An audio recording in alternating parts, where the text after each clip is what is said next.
রাখে আল্লাহ, মারে কে? আল্লাহ যদি কাউকে কিছু দিতে চান সেটি কিন্তু যে কোনো কিছুর বিনিময়ে দিয়ে থাকেন। আমার এই ছোট্ট মাটির উপরেও বিশাল একটি অপারেশন গিয়েছিল। যখন কনসেপ্ট হয়েছিল ১ মাসের তখনই। মাশাআল্লাহ, আমার একটি কিউট মা।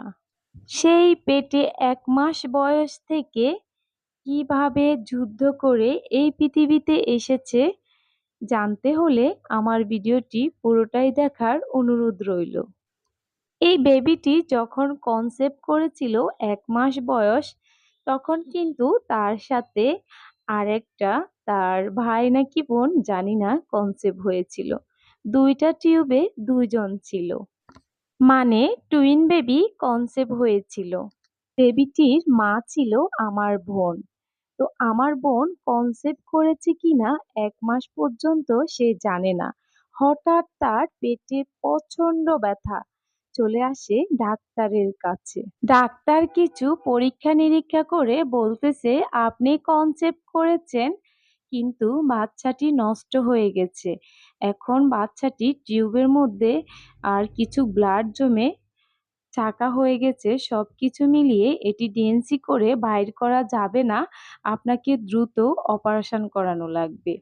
পরে আমরা সবাই ভেবেচিন্তে আরো কিছু পরীক্ষা-নিরীক্ষা করিয়ে অপারেশন করিয়েছিলাম। বাচ্চাটি যেভাবে কনসেপ্ট হয়ে নষ্ট হয়েছিল সেটিকে কিন্তু ডাক্তারি ভাষায় বলা হয় একটোপিক প্রেগন্যান্সি। অপারেশন করার সময়ও আমরা জানতাম না আমাদের এই কিউট বেবিটি অন্য টিউবে আছে। কেউই জানতো না, ডাক্তাররাও জানতো না। একটোপিক অপারেশনের পর ২৫ দিনের দিন আবার তার পেটের একপাশে অনেক ব্যথা। তখন ডাক্তারের কাছে আসে আর ডাক্তার ভাবছিল হয়তো তার ব্লাড জমে চাকা হয়ে গেছে সেলাইয়ের জায়গায়, এজন্যই ব্যথা করতেছে। তখন তাকে আরেকটা আলট্রা করানোর জন্য বলে, আর আলট্রা করাতে অবাক হয়ে যায় সবাই। তখন ওখানে দেখা যায় আরেকটি বাচ্চা এবং হার্টবিট। আলহামদুলিল্লাহ, আমি তো শুনে অনেক খুশি হয়ে গেছি। কারণ আমার এই বোনটি এই অপারেশনের পরে অনেক কথা শুনেছে। অনেকেই বলেছে ওর নাকি সব জরায়ু, টিউব সব কেটে ফেলে দিয়েছে, আর কখনো মা হতে পারবে না। সবার কথাকে মিথ্যা প্রমাণ করে আল্লাহ তাআলা তাকে আরেকটি সন্তান দান করেছেন। আলহামদুলিল্লাহ। সবাই এই বাচ্চাটির জন্য অনেক দোয়া করবেন।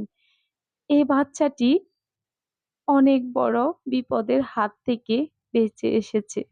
তার মাও ১০ মাস না যেতে ২ টো অপারেশন হয়েছে। কতই না কষ্ট পেয়েছে আমার এই বোনটি একটি বাচ্চার জন্য। একটি মা হওয়া এত সহজ নয়। মেয়েদের অনেক কষ্ট। ১ মাস বয়সে পেটে থাকা অবস্থায় তার একটা অপারেশন হয়। ১০ মাস না পুড়তেই আবার সিজারে বাচ্চাটা হয়। সিজার রুমে তার অনেক কষ্ট হয়েছিল, যা আমি নিজ চোখে দেখেছি। আমার থেকেও অনেক খারাপ লেগেছে। সবাই আমার এই বোনটির জন্য দোয়া করবেন। অনেক বোনেরা আছেন বাচ্চা হয় না। তারা কিন্তু নিরাশ হবেন না। আল্লাহর উপর ভরসা রাখেন। আল্লাহ চাইলে সবকিছুই করতে পারে। সবকিছুই সম্ভব।